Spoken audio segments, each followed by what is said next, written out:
আসসালামু আলাইকুম। দেশ বিদেশ টিভি থেকে হোসেন বলছি। আমার চ্যানেলে সবাইকে স্বাগত। সরকারের ১০০ দিন পূর্তি উপলক্ষে ডক্টর ইউনূসের প্রেস সচিব শফিকুল আলম দৈনিক সমকালের সাথে কথা বলেছেন এবং তিনি যেসব কথা বলেছেন তাতে মোটামুটি পরিষ্কার হওয়া গিয়েছে যে সরকার কি চাচ্ছে, আওয়ামী লীগকে নির্বাচন করতে দিবে কি দিবে না। এখন তিনি কি বলছেন, তিনি যেটা বলছেন তার মূল কথার অর্থ এরকম দাঁড়ায় যে আওয়ামী লীগ অবশ্যই নির্বাচনে আসবে, কিন্তু এই আওয়ামী লীগ না, গণহত্যাকারীদেরকে বাদ দিয়ে আওয়ামী লীগকে রাজনীতিতে আসতে হবে। এখন তিনি বলছেন যে সংস্কার বাস্তবায়নের জন্য সংসদের দরকার নাই, রাজনৈতিক যে দলগুলো আছে তাদের মধ্যে যদি ঐক্য থাকে, সমন্বয় থাকে, সমর্থন থাকে, তাহলেই সংস্কার ফাইনালাইজ করা ইজি হবে। এবং তিনি এটাও বলছেন যে সংস্কার কাজ আরো অধিকতর সহজ হতো যদি আওয়ামী লীগ থাকতো তাদের সাথে, তবে গণহত্যাকারী আওয়ামী লীগ নয়। অর্থাৎ তিনি বলতে চাচ্ছেন, সোজা কথা এটি দাঁড়াচ্ছে যে শেখ হাসিনা বা তার সাঙ্গপাঙ্গ যারা ছিলেন তাদের বাদ দিয়ে একটা ফ্রেশ আওয়ামী লীগ।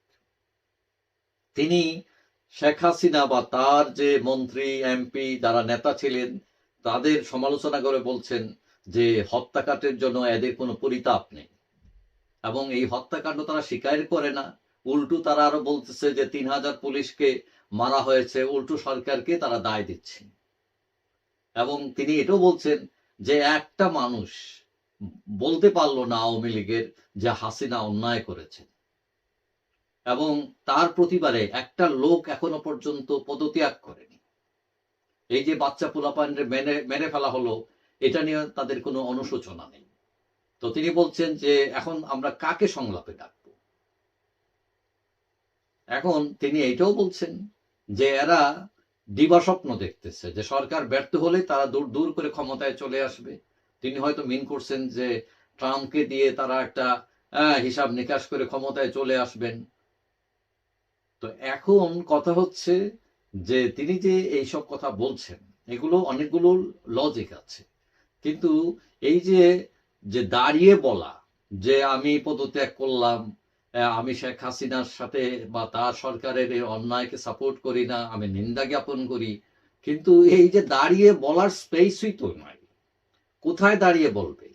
মানে সরকার তো তাদের বেরোতেই দিচ্ছে না, ছাত্ররা বলছে কেউ আসতে পারবে না, নামতে পারবে না। এখন ভিন্ন মতকে দমন, সোজা কথা। তো এখন এটা এবং আমেরিকাও বলছে যে না, এটা আপনারা করতে পারেন না, কারণ মানুষের সভা সমাবেশ করার যে অধিকার এটা তার রাজনৈতিক অধিকার, কথা বলার অধিকার। হ্যাঁ, কেউ যদি অন্যায় করে তাকে অবশ্যই শাস্তি দিবেন, কিন্তু একজনের জন্য সবাইকে নামতে দিবেন না, মুখ বন্ধ করে রাখবেন, এটা কোন হিসাব? তবে শফিকুল আলম তিনি তার ১০০ দিনের যে তার সরকারের সফলতার কথা বলেছেন, যে শান্তিপূর্ণ পালাবদল হয়েছে, আইন শৃঙ্খলার উন্নতি হয়েছে, যদিও পুলিশ এখনো সাকসেস হয় নাই, একটা ফরম্যাটে আসে নাই, কিন্তু অনেকটা ইমপ্রুভ হয়েছে, অর্থনৈতিক অবস্থা অনেক বদলে গেছে, তারপরে এই রপ্তানির প্রবৃত্তি বেড়েছে, সংস্কার কাজ এগিয়ে চলছে, নির্বাচন হবে। তো এইসব ব্যাপারে তিনি কথা বলছেন, এবং তিনি এটাও বলছেন যে আওয়ামী লীগ পজিটিভলি আসছে না, তারা বরং এই যে সরকারের বিভিন্ন কর্মকাণ্ড এগুলা, সরকার পরিবর্তন, এগুলো তারা মনে করতেছে যে ষড়যন্ত্রের অংশ। তাদের কোনো অনুশোচনা নাই, এবং তাদের আহ, এই যে সরকার, সরকারের সাথে তাদের কোনো মানে তাদের যে অপরাধের জন্য কোনো ক্ষমাও চায় না, স্বীকারও করে না, তারা নয় ছয় করে ক্ষমতায় আসতে চায়, এরকম সুযোগ তৈরি করতে চায়। তো এখন শেখ হাসিনা আওয়ামী লীগকে তারা মানবে না, তাহলে কোন আওয়ামী লীগ তারা মানবে?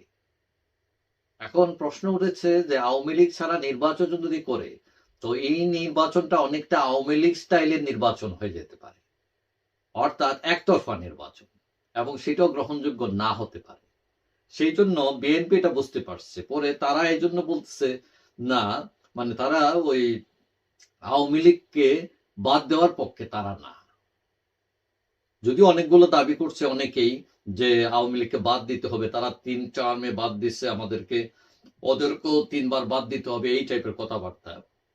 কিন্তু অনেকে মনে করেন যে রাজনীতি যেদিকে মুভ করতেছে এবং রাজনৈতিক দলগুলো ওটা বুঝতে পারছে যে দল যতই শক্তিশালী হোক না কেন, ব্যক্তি যতই শক্তিশালী হোক না কেন, রাষ্ট্রের বা জনগণের সামনে কিছুই না, এবং এটা এই 2024 প্রমাণিত হলো। সুতরাং হয়তো দলগুলো, বিশেষ করে বিএনপি জামাত, তারা অনেকটা সতর্ক। তারা মনে করে তারা যদি আওয়ামী লীগ স্টাইলে আবার ক্ষমতায় আসে, তাহলে তাদের অবস্থা আবার আওয়ামী লীগের মতো হতে পারে। এখন এই ক্ষেত্রে আওয়ামী লীগকে ডেকে এনে একটা আওয়ামী লীগ দাঁড় করানোর চেষ্টা করতে পারে সরকার, এবং সেটা হতে পারে তাজউদ্দিন পরিবারের দিয়ে, সাবের হোসেন চৌধুরী দিয়ে, আইবি রহমান দিয়ে, মেয়র আইবি একটা স্পেস তৈরি করতে পারে। অথবা এমনও হতে পারে যে প্রাক্তন প্রেসিডেন্ট আব্দুল হামিদকে ডেকে, যে আপনাদের লোকজন কোথায়, আপনারা নতুন নেতৃত্ব তৈরি করেন, সৎ মেধাবী নেতৃত্ব তৈরি করেন, এই ধরনের কথাবার্তাও আসতে পারে। তবে এক্ষেত্রে ছাত্ররা ঝামেলা করতে পারে অনেকেই মনে করেন। তবে এখানে বিএনপি বা জামাত তারা হয়তো মানে কঠোর হবে না, কারণ তারা মনে করে যে নির্বাচনটা গ্রহণযোগ্য হলেই ভালো হয়। তারা এটা কনফার্ম হয়তো আসছে যে তারা এবার ক্ষমতায় যাবে, আওয়ামী লীগ ক্ষমতায় যেতে পারবে না।